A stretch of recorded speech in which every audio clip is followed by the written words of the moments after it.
টাঙ্গাইলের এলেঙ্গা বাজার প্রতিদিন বসের ধানের চারা বিক্রি হাট। প্রতিদিন বিক্রি হয় ৫ থেকে ৬ লাখ টাকার ধানের চারা। বর্তমানে চাহিদা বাড়ায় প্রতি আটি ধানের চারার দাম বেড়েছে ৩ থেকে ৫ টাকা। হাট থেকে বিস্তারিত জানিয়েছেন কাউসার আহমেদ।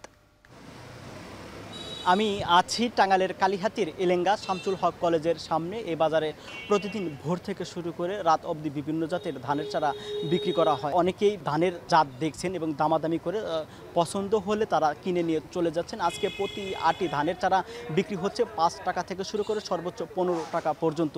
এখানে যারা ব্যবসায়ী রয়েছেন তারা বলছেন যে এখানে ব্রি ৪৯, স্বর্ণ ৫, চিকন সহ পাটজাক, কালো জিরা সহ বিভিন্ন জাতের ধানের চারা বিক্রি হচ্ছে। আর এখানে যারা ব্যবসায়ী রয়েছেন তারা বলছেন যে প্রায় ৬০ বছর যাবৎ এই এলাকায় ধানের চারা বিক্রি হয়ে থাকে।